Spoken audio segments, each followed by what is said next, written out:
Oh, hello, guys and gals. Me, Mutahar. It actually happened, ladies and gentlemen. It actually happened. It happened.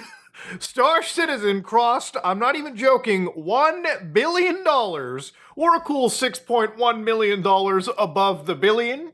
And again, this is just the community fund tracker. Now, ladies and gentlemen, this video is not just a pocket watching video. The reality is, I've been following Star Citizen for quite a while. To give you an idea how long I've been involved into it, I've been a enlisted Star Citizen since April of 2014. And if I show you guys exactly what I have under my belt, I'll show you exactly when I got my ship. All the way back in October 14, 2015, I bought this Mustang Alpha ship for like $40. Now at the time, I was excited. I was like, oh, hell yeah, dude. I get to access some space slop. As you all know, I'm a space-loving gamer.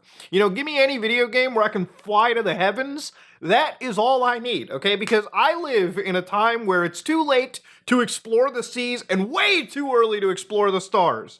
So, you know, in the time span that this game took to basically come, Star Citizen was announced as a Kickstarter back in the day. Like, this is back in, like, 2012, 2013, the creepypasta haunted gaming days. And at the time, the actual amount requested was pretty fucking modest. I think it was like, what, like under $1 million? It was held by a guy called Chris Roberts, who you may know from Wing Commander, who you also may know from one of my favorite games, Freelancer. Well, Chris Roberts has an issue. When you don't got the big thumb of corporate management that says, hey buddy, you gotta release a game. Chris Roberts goes into this perfectionist phase where things become kind of scope creepy, as we'll see in this video, and games never really come out. Now, Star Citizen is a game. I don't want to just say that it's a scam. I feel like a lot of people throw that word out there. If you buy Star Citizen right now, you get access to a game. It's a very buggy game, but it is in fact a game. So back when I ended up buying this, I ended up getting the legacy modes. I got 1,000 credits to start off with, which is about enough for a bottle of water in this fucking universe. I got 3 months of insurance, the digital download for Star Citizen, and boy oh boy, guys, the actual single player, Squadron 42. Now this single player has been basically feature complete for quite a long time, and I don't know if it's necessarily coming out even this year. This game doesn't seem to have what appears to be a snowball's chance in hell of releasing anytime fucking soon. So at 6.5 million Star Citizens, how do we get over the $1 billion line? Well, we were raising money through ship purchases. Yes, in the world of Star Citizen, you can buy pledges. You can buy ships in the game for real-life money. Now, for context's sake, I want to just announce here, the game is entirely playable without spending more than you actually jumped into. For instance, you can do a lot of in-game missions to earn currency. Currency that then you can take to a ship dealership and purchase ships for sometimes hundreds of thousands of credits and sometimes millions of credits, right? But I'll get to the gameplay in a second. To show you how expensive some of these ships are, if I went up from my $100 Cutlass Black, which I think is a pretty decent ship for somebody who just starts out with the game, per wipe, you can see that literally the cheapest ships in this case are things like the Mustang Alpha. And of course, the higher and higher you go, these ships get more and more expensive. So as we scroll down, you can get, again, ships for $165, $175, $185, $200, and of course, if we scroll all the way down, you can get the fucking Combat Corvette Polaris for nearly $1,000. Now, I'm sure you can earn about most of the stuff in the actual game, but there's an entire community of people that are spending thousands upon thousands upon thousands of dollars. You want to talk about a game with whales? Star Citizen is the game with whales. I don't even think I've seen games similar in, you know, monetary value. Games like Counter-Strike 2, for instance, where gun skins can cost you upwards of $1,000 insert, thousands of dollars. Yeah, Star Citizen is kind of there. So literally the last couple days, there was sort of like a pledge drive, a funding drive. The game was kind of free to play. They always make Star Citizen somewhat free to play. To give you an idea of how insane this is, they released a ship called the Odin. Now, the Odin is what they call a concept ship. So a concept ship in Star Citizen terms is a ship that is not made yet, okay? Basically, you get this cute little image So it's kind of like a fucking NFT in a lot of ways. It's an image. You get an image of a ship, what a ship could be, the concept of a ship, but you do pay the upfront value for it, but you don't just pay money for it. What actually got insane in this story was people were writing, I'm not even joking, essays to apply for the purchase of the ship. I'm actually not joking when I mention essays, by the way, too. Like, I shit you not, in the community, you had members actually posting literal, like, essays, paragraphs that they wrote to CIG so that they could file applications to get into the Odin's Founder Club so that they could even purchase this concept ship, right? For instance, one user actually does write an entire, like, essay. I'm not going to read it for you, but this person actually ended up getting rejected. Now, what's funny about this is one actual YouTuber by the name of Camural actually uploaded like a 5-minute video showing you some of the best essays. And one of them that got accepted was, "My dick is too small, I need to compensate. A nice starship is often seen as a measure of masculinity and a sign of success. It can boost its owner's self-esteem and communicate to others about the status that they have achieved." To which Anvil Aerospace, the company in the game that makes the Odin, was like, "Yeah, the Odin's Founder Club awaits. Congratulations. Thank you for your submission. After careful consideration, we're excited to welcome you to the next phase." I shit you not, this is what level this game has gotten to. When you got me writing motherfucking, like, application paperwork to purchase a picture on the internet, we need to reconsider what the fuck is even happening in gaming. What the fuck? Not only that, people have also complained about this too, where, again, these ships are not entirely always in stock, okay? So even if you get into it, the limited... Again, it's not like... It's not like these ships are a rare commodity or a rare breed. Again, these are digital files, but in certain cases, people who applied, what also happened was individuals didn't buy those fucking ships. And, you know, it's great that some people in the community will be like, listen, they did you a favor. Instead of spending $5,000 on a ship. You know, it's crazy. Like, there are used cars you can still purchase, even in this economy, that's less than the Odin Masterclass warship.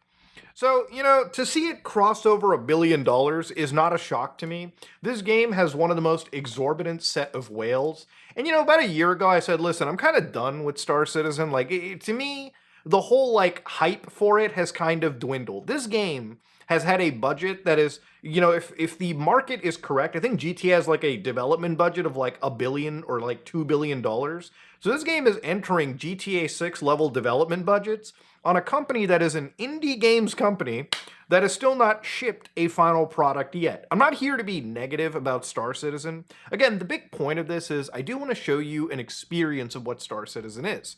So basically, again, if you haven't watched my previous videos, I like to do this thing where every time I retouch this game, I want to show what the new player introduction is. So assuming you bought the same ship that I did, the Dre Cutlass, the game gives you access to, again, a tutorial. But before you get into it, you do go through a character creation process where I will say the visuals for the game are definitely impressive. You pick a starting location in the game, and now, at this point, there's at least 3 systems in the game. So Stanton, you've got Pyro, and then you've got Nyx. So depending on what kind of a player you are, you can go to, for instance, the Pyro system for a little bit of a high-risk play, but generally you're going to start off in the base Stanton system because you want to stretch your fucking sea legs, for crying out loud. So as soon as you drop in, there's a 30-minute tutorial the game offers, and for the first time ever, I was actually able to complete the tutorial without it bugging out on me. Literally, every single time I attempted this in-game, like, beginner tutorial, as soon as I would leave the in-game habitation, the hotel room you start off in, it just crashes for me. So basically, the game has you wake up, and it is such an in-depth, sort of, like, immersive game. That's why I always mention Shenmue in comparison. Like, if you want to drink something, you gotta make sure your helmet is off, you pick up the water bottle, you untwist the fucking cap, you drink it down, you put it down the hatch, you pick up a burrito, you take bites out of the goddamn burrito to eat and drink your entire way through. Now, of course, ultimately, you do have to take the elevator to leave your habitation. You have to walk around the starting location, and you have to navigate your way around using an in-game, like, map up there on the screen, and to get to gun stores, various stores, to purchase things for your journey.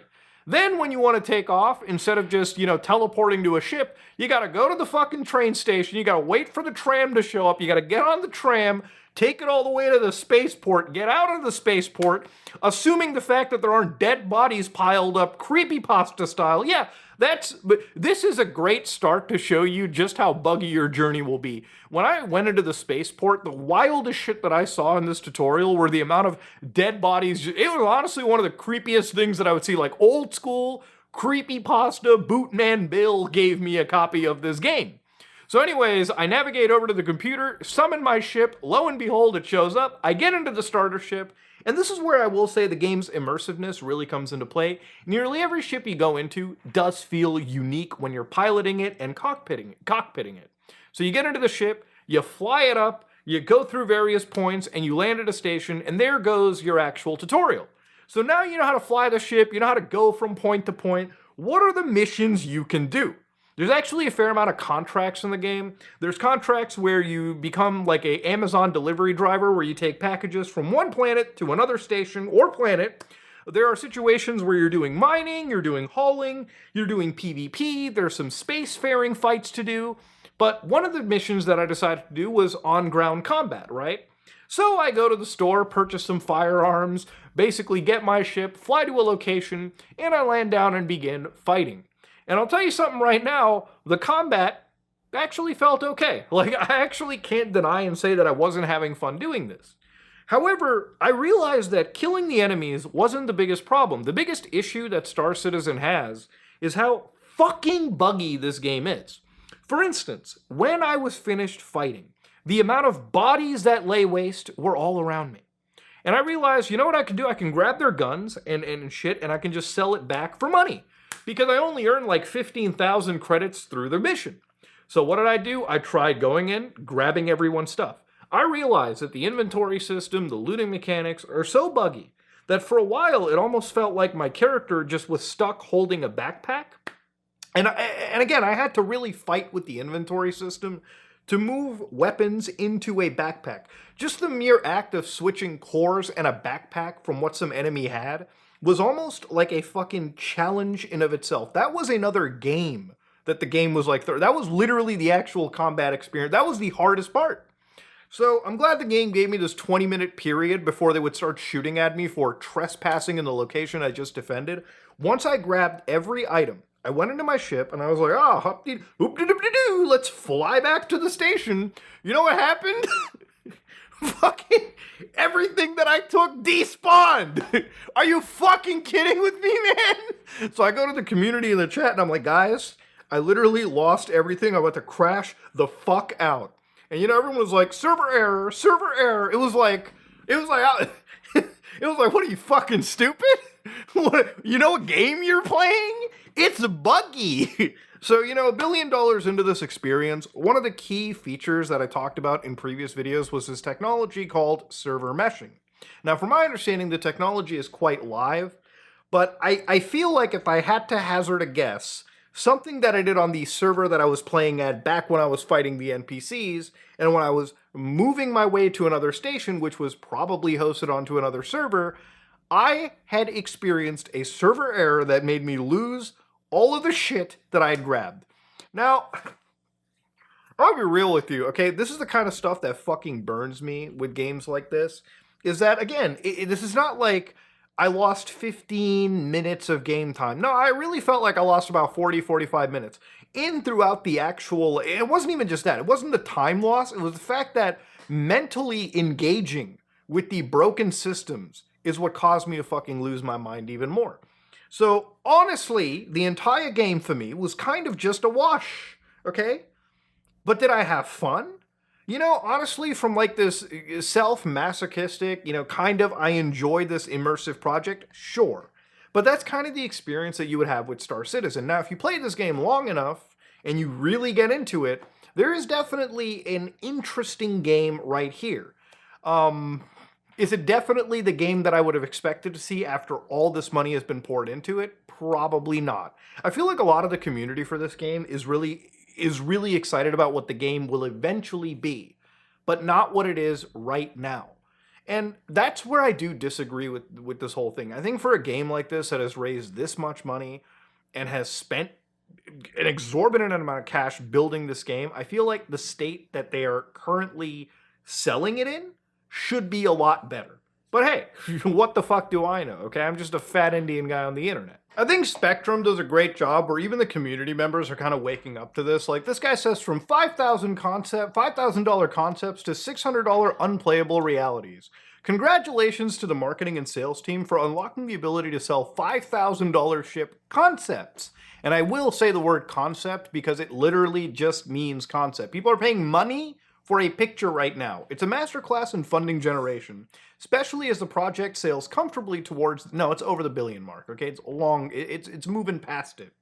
While the live alpha remains in a truly deplorable and unplayable state is true financial masterpiece engineering. However, looking past the pledge store, the operational priorities seem heavily skewed. It's fascinating that a project with $1 billion in funding can seamlessly pitch a $5,000 digital promise, yet lacks the communication infrastructure to address why a $600 live asset like the Ironclad is currently unplayable with 80 plus confirmed issue council bugs. So when does the priority shift from accumulating historical funding to delivering basic stability and transparency?